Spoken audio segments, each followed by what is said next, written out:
Draft, I think draft needs to be a little more accessible. Yeah. So explain, somebody asked earlier, what does draft mean? This is, I don't know how much crossover we'll have here, but if you know sports, it's the NFL draft, it's the MLB draft, except less money and cards. So what happens is you open a pack of Magic the Gathering cards. It's going to have 14, 15 cards in it to choose from.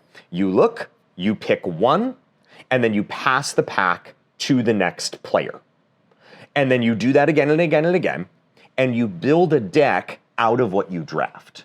And the fun of it is you walk in with literally nothing in hand, and an hour from then you will have a Magic deck. Yes. And you can play it. The intimidating side of it is if you're sitting in a pod full of people and they all know what everything does, and you're sitting here needing to read every single card, and the other people in the draft pod are looking at you like, why is this taking so long? That can be a little bit of an intimidating experience. Which is why I like, when I first started coming to Gamers Heaven, y'all were pitching it as a learn to draft environment, which drew, as you say, you know, when everybody suddenly discovered they love Streets of New Capenna again, you know, it drew a lot of people in because it was this space of, you weren't expected to already know what you were doing.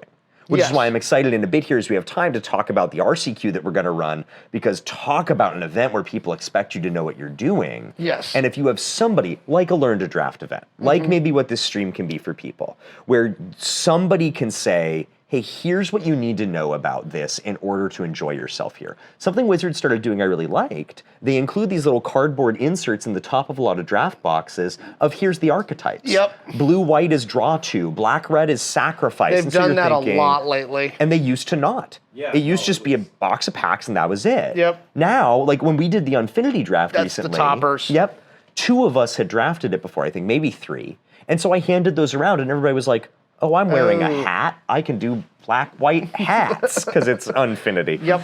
Come in every other Saturday. Chad, check the Discord for the thing. Chad runs the Draft Cube. Yeah. Also a great way to learn to draft, because that one specifically is a very learn to draft environment. Right? Extremely. Because it is a static draft box, right? Where it's made to show you the process. Because I know for me and for a lot of new players, when I talk to them, the issue is, which card do I pick? Yep. Right? 100%. And they don't know where to start. And what's nice about Chad's Commander draft, and honestly, and there is a price point attached with this, which I want to recognize, we're talking about how expensive Commander Masters is. For some players, that's not an issue for them. They're going to be able to buy it, they're going to be able to draft it. If that's a spot that you're in, or if it's something you want to choose to spend your money on, Commander Draft is the same way. So Commander Masters will be this way, the Cube is this way. Drafting with an enforced color identity is really nice. Yeah, it's helpful. Because now I'm not tempted of, well, I know my commander is red, green, and blue, so I can't take black or white. Yes. And so that limits your decision points at that point, and it can make for a really welcoming draft environment, because when any card is potentially an option, I know when I first started drafting, every single deck was a 5-color soup deck. They were all trash, because I was just like, this is cool, and this is cool, and this is cool, and I can just run 5 of each land, and 25 land is fine in a 40-card deck, right? I'm good at Magic.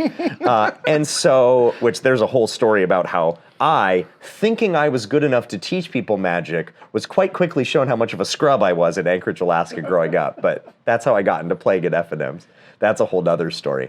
But Commander Draft, be it the Cube, be it Commander Masters, if that's your thing. Because it's got the enforced. Exactly. You pick a commander. Sure, you have to draft that, but you pick that legendary creature, and now it's bumpers and bowling. You know, it's the ball can't go anywhere. There's some limits. There's some boundaries, which I think can help with that. Hey nerds, thanks for watching. Visit gamersheavenpnw.com for our merch store, which you can get cool shirts like this and rep some of my awesome art.